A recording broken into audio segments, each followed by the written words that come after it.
My girlfriend laughed and said, "What are you gonna do? Break up with me?"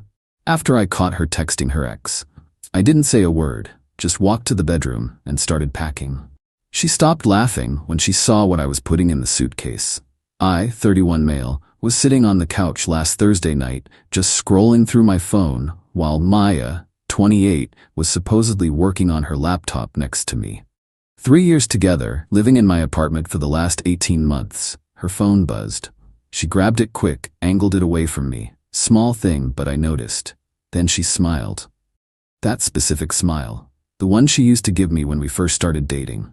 Another buzz. More smiling, typing with both thumbs completely absorbed. Me, who's got you smiling like that? Maya. Just Jenna. She sent a funny meme. Something felt off. Jenna, her best friend, was on a cruise with her husband. Posted about it all over Instagram. No Wi-Fi package, she'd mentioned. Her phone buzzed again. This time I saw the notification preview before she could grab it. Can't stop thinking about last weekend. Brian, her ex, the one who meant nothing and was completely out of her life. Me, Brian's texting you? She froze, then did something I'll never forget. She laughed, actually laughed. So it's just texts. You told me you blocked him. I did, then I unblocked him. We're friends. Friends who can't stop thinking about last weekend. Maya, still laughing. Oh my God, you're so dramatic. What are you gonna do, break up with me? The dismissive tone, the mockery, the absolute confidence that I'd just take it. I didn't say a word. Got up, walked to the bedroom. Where are you going? We're talking. No, she was laughing. I was done talking. Opened the closet, pulled out her suitcase. The expensive one I'd bought her for our trip to Europe last year. Started packing. But not her clothes. Mine. She followed me, still amused, until she saw what I was doing. Are you packing your stuff in my suitcase? Ignored her. Folded my shirts carefully, my jeans, my work clothes. Hello, what are you doing? Grabbed my toiletries from the bathroom. My razor, cologne, deodorant, everything went into her suitcase. This isn't funny. Neither was being cheated on. Kept packing. Stopped being childish. So I texted my ex, big deal. Zipped up the suitcase, rolled it to the door. Came back for round 2, her matching carry-on. Are you seriously giving me the silent treatment? Packed my shoes in the carry-on, my gym stuff, my PlayStation games. Fine, I'll block him again. Happy? Opened my laptop, started searching for extended stay hotels, found one 10 minutes away. Decent rates, monthly options, booked it. Maya, you're not actually leaving over some texts. Grabbed my important documents from the filing cabinet, birth certificate, passport, tax returns, into a folder, into the carry-on. Her tone changed. The laughter was gone. Okay, wait, let's talk about this. Now she wanted to talk? Funny how that works. Ordered an Uber, 8 minutes away. You can't just leave. This is crazy. They were just texts. Pulled up my banking app. We didn't share accounts, thank God, but I paid for everything. Rent, utilities, groceries, her car insurance, her phone bill. Time to update some auto pays. Canceled her car insurance effective next billing cycle. Removed her phone from my plan. Stopped the utilities auto pay. I'd handle that with the landlord later. Maya, what are you doing on your phone? Showed her the screen. Her face went white. You canceled my insurance? 7 minutes until Uber. I need that car for work. Shame. Should have thought about that before laughing at me. Maya, please, can we just talk? I'm sorry about the texts. Interesting. Now she's sorry, not sorry for texting her ex. Sorry, I'm leaving. Went to the kitchen, grabbed my coffee maker, my air fryer, my Instant Pot, all stuff I'd bought, all going with me. You're taking the kitchen appliances? My stuff, my decision. 5 minutes until Uber. This is insane.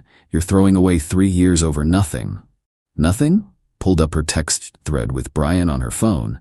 Yeah, I knew her passcode, her birthday, real creative. Scrolled up, 2 months of messages, flirting, pictures, meeting up for coffee. Last weekend she was supposedly at a work conference. GPS tags on the photos showed she was at his apartment. Held up her phone, her face crumbled. Maya, we didn't. 4 minutes. Started taking photos of everything in the apartment. My furniture, my electronics, my everything. Evidence for later. She'd been living rent-free in my place, using my stuff on my dime while sneaking around with her ex. Maya, stop. Talk to me, please. 3 minutes. Texted my buddy Chase. Need to crash for a few days. Maya's been cheating, moving to a hotel tonight but might need backup plan. Bro, what? Of course, spare room is yours. 2 minutes. Maya was now full-on panicking, grabbing at the suitcases, trying to unpack them. Maya, you can't do this. Where am I supposed to go? Shrugged. Brian's place seemed available. 1 minute, Maya. I'll end it with Brian. I'll block him right now. Look. She frantically blocked him on her phone. Too little, too late. Phone buzzed. Uber outside. Grabbed both suitcases, my backpack with my laptop, my folder of documents, headed for the door. Maya, please, don't go, I love you. Stopped at the door, turned around, finally spoke. Me, what am I gonna do? Exactly what you said, break up with you. Left her standing there in my apartment that she could no longer afford, with no car insurance, no phone plan, and no boyfriend to pay for her life. The Uber driver helped me load the suitcases. Nice guy. Driver, moving out? Me, something like that. Maya blew up my phone the whole ride. Calls, texts, voicemails, muted her after the 5th call. Had bigger things to handle. Update 1, 48 hours later. The entitlement spiral was immediate and intense. Friday morning, I met with my landlord, Robert. Good guy, we'd always gotten along. Me, I need to be removed from the lease. Found out my girlfriend's been cheating. Sorry to hear that, man. She's staying or going? Me, that's up to her, but I won't be paying anymore. She's not on the lease, right? Just you? Then technically, she's your guest. You want her out? I want to be fair. Give her 30 days notice? More than fair. I'll draft it up. Texted Maya. You have 30 days to vacate the apartment. Official notice coming from landlord. Good luck. The explosion was nuclear. Lots of missed calls. Over 100 texts. Highlights included, you can't kick me out. I have rights. This is my home. I'll sue you for illegal eviction. Please answer me. I'm sorry, please come back. You're ruining my life over nothing. Her family got involved by Friday night. Her mom called. Mom, Michael, what's this about you abandoning Maya? Me, I didn't abandon her. I left after discovering she's been cheating with her ex for 2 months. She says it was just texts. She was at his apartment last weekend when she told me she was at a conference. I have proof. Oh? Pause. Well, people make mistakes. You can't just throw her out. I'm not. She has 30 days to find a new place. She can't afford that apartment. Then she should move somewhere she can afford. After 3 years, you owe her. Me, I owe her nothing. She cheated. Goodbye.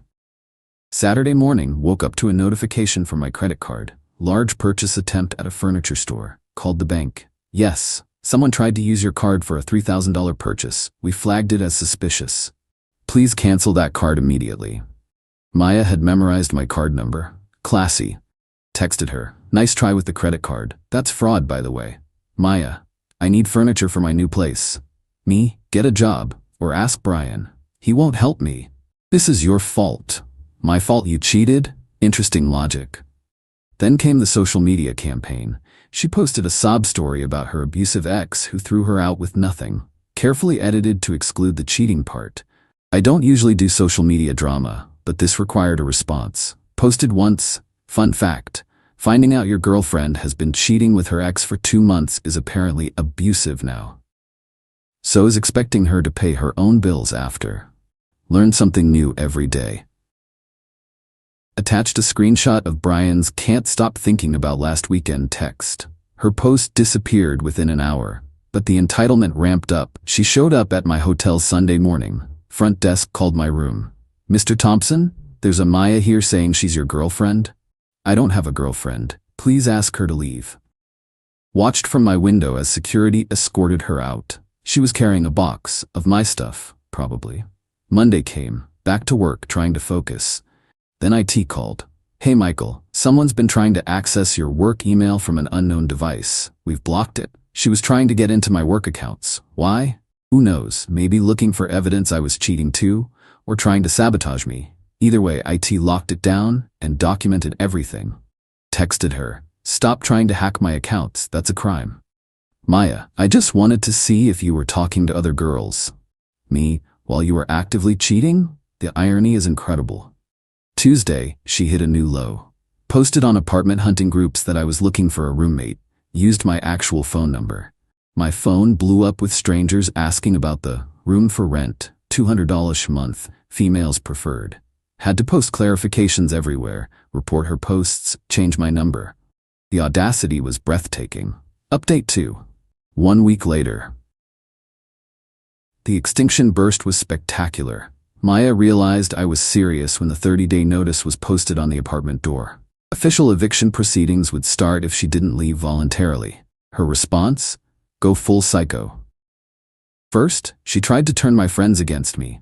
Texted everyone in my friend group with her version of events. Michael is having a mental breakdown. He's paranoid, thinks I'm cheating when I've been nothing but loyal. I'm worried about him. Most of my boys knew better. But she managed to convince Tom's girlfriend, who started pushing Tom to talk sense into me. Tom called. Dude, Melissa thinks you might be having some kind of episode? Me. Did Maya mention the part where she was at her ex's place last weekend? No, check your girl's phone. Bet Maya conveniently left that out. Oh, shh. Yeah, Melissa's reading the texts now and, oh, she's pissed at Maya, not you. One flying monkey down. Then came the workplace harassment. She called my office, repeatedly, told the receptionist she was my fiancée, and it was a family emergency. My manager pulled me aside. Michael, we've had 5 calls about emergencies involving you. What's going on? Explained the situation, showed him the texts, the proof of cheating, the harassment. Manager will inform security. She's not welcome on the premises. But Maya wasn't done. Thursday, I got a call from my credit monitoring service. Someone had applied for 3 credit cards in my name. Identity theft. She'd crossed into felony territory, spent hours on the phone, freezing my credit, filing police reports, documenting everything. The detective was surprisingly helpful. Detective, you have proof she knows your SSN? Me, she's lived with me for 18 months, had access to my documents. And she's facing eviction after you discovered infidelity. Me, correct. Detective, clear motive. We'll need to interview her. Friday morning, karma started its work. Maya texted from a new number. The police just came to my work. You called the cops on me? You committed identity theft. What did you expect? I didn't do anything. 3 credit card applications say otherwise. I was desperate. You ruined my life. You ruined your own life. I just stopped financing it. Her employer wasn't thrilled about police showing up. She got suspended pending investigation. Saturday, the apartment inspection happened. Robert walked through with Maya per the eviction process. He called me after. Robert, Mike, did you take the refrigerator? The mini fridge? Yeah, that's mine. Bought it before she moved in. She's claiming you stole appliances. I have receipts for everything I took, all purchased before she moved in or with my personal funds during. Fair enough. Also, she's caused some damage. Holes in walls, broken bathroom mirror. Take it from my deposit if needed. Just want this over with. Actually, since she's been living there and you've been gone, I might go after her for the damages. Beautiful. The meltdown continued on social media. She went live on Instagram, crying about being homeless because of a toxic ex. Someone in the comments asked, "Didn't you cheat on him with Brian?" She immediately ended the live. Brian, meanwhile, had ghosted her completely. Turns out he just wanted easy hookups, not a homeless girlfriend with legal troubles. Final update, day 30. The eviction deadline arrived with beautiful karma. Maya had spent the month frantically trying everything. Love bombing. Ignored. Threats. Documented. Guilt trips via her family blocked. Fake pregnancy scare. Demanded proof. Never materialized. Suicide threats. Called wellness check. She was fine. But nothing worked. I'd stayed in my hotel, then moved to Chase's spare room, started apartment hunting for myself, found a nice 1-bedroom closer to work. Fresh start. Moving day, Robert texted, "She's out, left the place a mess but she's gone. Wanna do a walkthrough?" Met him at the apartment. It was trashed. Garbage everywhere, furniture destroyed, nasty messages written on walls. I just shook my head. "Robert, don't worry, I've got photos. Small claims court will handle this." The petty part? She'd left behind a box of photos and mementos from our relationship. All our pictures, ticket tit stubs from dates, anniversary cards I'd given her. Like she was trying to hurt me. I threw it all in the dumpster. The past was trash anyway. That evening I was at Chase's when my phone rang. Unknown number. "Is this Michael Thompson?" "Yes." "This is Officer Martinez. We've arrested Maya Chen on identity theft charges. You're listed as the victim." The credit card applications had been traced to her laptop. Her desperate attempt to fund her new life had landed her in handcuffs. I didn't feel happy, just empty and relieved. She made bail, of course. Her parents posted it, but now she had a criminal record, no job, no home, no Brian, and no me. Last I heard through the gossip network, she'd moved back with her parents in another state. Working retail, living in her childhood bedroom at 28, with court dates pending. Me? I'm in my new apartment. Smaller than the old place, but it's mine.